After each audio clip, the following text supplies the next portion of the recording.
Halo para mukimat, ya ini saya ya akan menunjukkan di mana letak dustanya Mbah Roma Dusta Irama ya di video ini. Silahkan tonton videonya Roma Irama, nanti akan saya komentari di mana letak dustanya. Bahwa ternyata kaum Ba'alawi, Anda klik saja di familytreedna.com.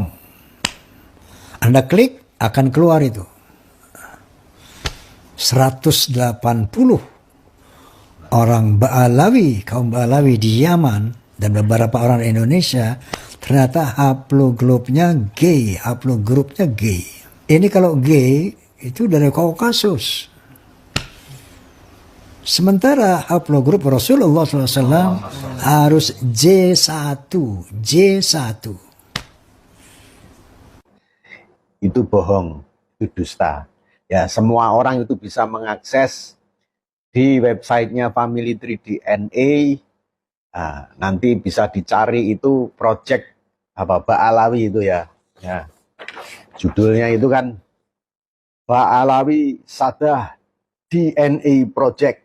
Nah, jadi itu ada 185 members, ya, 185 orang ya dari Sadah Ba'alawi yang dites YDNA-nya. Apakah semuanya hasilnya masuk haplogrup G? Ya, ternyata tidak. Ya. Jadi ini saya hitung ya, memang banyak yang G itu sekitar 65, tetapi ada yang J itu sekitar 27. O3 itu dari Indonesia ya. Ada I1 dari Inggris, E ada 18, B ada 2, L ada 1. Jadi hasilnya variatif. Tetapi yang jelas ya, ada yang J jumlahnya 27. Nah, kalau seandainya benar haplogrupnya Nabi Muhammad itu adalah J1, maka berarti apa? Bisa disimpulkan bahwa Sadah Ba'alawi itu adalah keturunan Nabi Muhammad. Buktinya ada 27 orang contoh ini ya, yang masuk haplogrup J. Nah, tetapi ini berandai-andai seandainya benar memang haplogrupnya Nabi Muhammad itu benar-benar J1. Seandainya. Ini ya. Oke. Berikutnya. Roma Irama hakul yakin bahwa Ba'alawi bukan keturunan Nabi. Sama dalilnya. Qauliyah, kauniyah. Ayat qauliyahnya yaitu apa penjelasan dari Ki Haji Imaduddin, ya, tesisnya yang begitu komprehensif, holistik. Roma Irama mengatakan bahwa teorinya Imaduddin ya, tesisnya Imaduddin yang dia puji komprehensif, holistik itu adalah apa? Ayat qauliyah. Loh ya. Wes tuwek ya aja mblakrak to Mbah ya. Kok bisa kamu itu ya menyamakan omongannya Imaduddin, tulisannya Imaduddin sebagai ayat qauliyah? Lawi itu dari mana? Ajarannya siapa?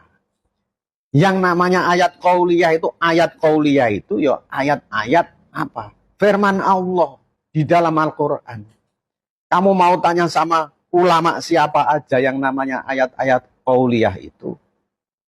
Ya ayat-ayat Allah, firman Allah yang namanya aja qaul itu diucapkan oleh Allah. Disampaikan oleh Allah dalam bentuk apa? Firman Allah yang ada di dalam Al-Quran. Nggak apa-apa kamu kalau juga mau mengatakan bahwa hadis-hadis apa yang disampaikan Rasulullah itu juga termasuk ayat qauliyah. Karena memang di dalam Al-Quran juga dinyatakan bahwa apa yang disampaikan oleh Nabi Muhammad itu tidak lain adalah illa wahyu yuha, wahyu juga. Gitu. Jadi jangan karena kecintaanmu kepada Imaduddin yang begitu mendalam, terus kemudian kebencianmu kepada Ba'alawi yang juga begitu mendalam, lalu kamu menyamakan omongannya Imaduddin itu sebagai ayat qauliyah. Nah, itu namanya kamu keblasuk, itu dusta itu. Nggak benar itu, Mbah. Terlalu kamu, Mbah. Ya. Soal kehakul yakinan Mbah Rhoma Irama itu. Yang katanya didasarkan atas qaulnya siapa? Imaduddin. Terus siapa? Sugeng. Manacem Ali. Itu. Ya. Loh. Kan Imaduddin sendiri itu sudah mengatakan itu sebagai, mengklaim ya, mengakui itu sebagai karya ilmiah. Apa yang disampaikan oleh Dr. Sugeng itu adalah sesuatu yang diklaim sebagai hal yang ilmiah. Begitu juga apa yang dikatakan oleh Menachem Ali itu juga sebagai diklaim hal yang ilmiah. Kalau orang ngerti cara berpikir ilmiah, ya, yang namanya ilmiah itu tidak bisa dihakul yakini. Yang bisa dihakul yakini itu hanya keyakinan terhadap agamamu.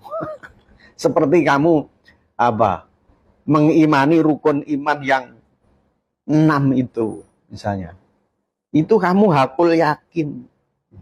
Tetapi kalau hal-hal yang bersifat ilmiah itu teorinya, kesimpulan-kesimpulan ilmiah itu harus selalu diragukan, bukan dihakul yakini. Karena cara orang berpikir ilmiah itu adalah skeptis, selalu meragukan kesimpulan. Kenapa?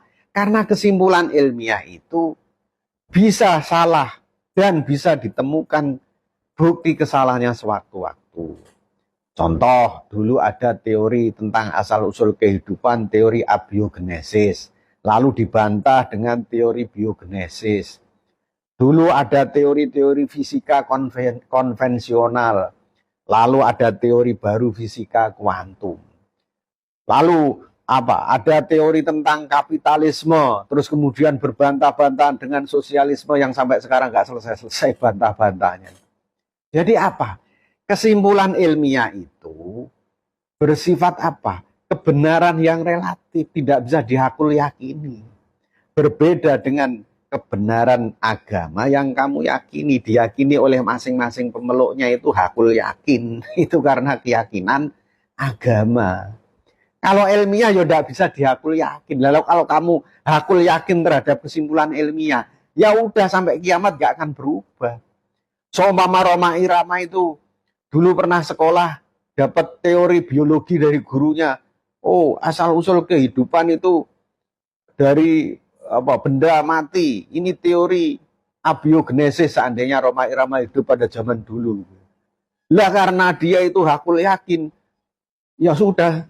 Meskipun ada perubahan teori tentang abiogenesis menjadi biogenesis, dia tetap hakul yakin pada teori yang lama itu sampai mati. Nah itu kalau begitu itu tidak bisa berpikir ilmiah gitu loh. Jadi begitu ya. Nah, ya sudah. Memang saya akui Mbah Rhoma Irama ini cocoknya ahli di bidang perdangdutan. Ahli di bidang perdangdutan. Ahli agama juga enggak. Wong ngomong tentang ayat qauliyah aja salah. Apalagi ahli tentang nasab juga bukan. Jadi orang itu sebenarnya mesti membedakan antara kebenaran hukum dengan kebenaran ilmiah. Nasab itu memang bisa didekati dari kebenaran hukum dan kebenaran ilmiah. Tapi kalau kebenaran hukum itu kebalikan dari kebenaran ilmiah sifatnya itu. Kebenaran hukum itu harus dianggap pasti. Nah, misalnya Mukidi itu sekarang terkenal anaknya Sumini. Itu dianggap kebenaran pasti. Nah, kebenaran itu dianggap tidak benar ketika ada putusan pengadilan yang menyatakan bahwa Mukidi itu ternyata anaknya Painem. Nah, disitulah baru batal nasab antara Mukidi dengan yang dianggap ibunya tadi, kemudian terbukti bahwa ibunya itu adalah Painem. Itu disebut dengan kebenaran hukum, di mana dianggap pasti ketika belum dibatalkan. Itu cara berpikir hukum. Nasab itu juga berkaitan dengan hukum. Ba'alawi dikatakan sebagai keturunan Nabi Muhammad, itu perspektifnya juga hukum, harus dianggap begitu sepanjang belum ada putusan pengadilan yang membatalkan itu. Tapi pengadilan juga tidak akan bisa membatalkan itu. Kenapa? Karena itu merupakan suatu suatu kesimpulan hukum yang sudah turun temurun dari abad ke abad, yang dikatakan sebagai sughroh wal istifadah di dalam ilmu nasab itu. Kamu hanya bisa membatalkan orang per orang kalau di pengadilan itu. Misalnya ada Habib A gitu, kamu mau membatalkan nasabnya, ya harus lewat pengadilan. Nggak bisa cuma ngomong begini, nggak bisa. Tapi kalau kamu membantah tok, menafikan, omong kelobot begitu, dengan alasan begini begitu, ya nggak apa-apa. Tapi artinya pengertiannya kamu tidak bisa membatalkan. Nah, itu cara berpikir hukum itu seperti itu. Nah, jadi beda dengan cara berpikir ilmiah yang harus skeptis, harus meragukan kesimpulan-kesimpulan ilmiah yang sudah ada, itu semuanya harus diragukan. Sampai nanti kemudian muncul teori baru, kesimpulan baru, itu pun juga diragukan. Nah, itu cara berpikir ilmiah itu seperti itu. Nah, jadi begitu ya, nggak ada ilmiah kok aku yakin. Dikira apa rukun iman, aku yakin gitu.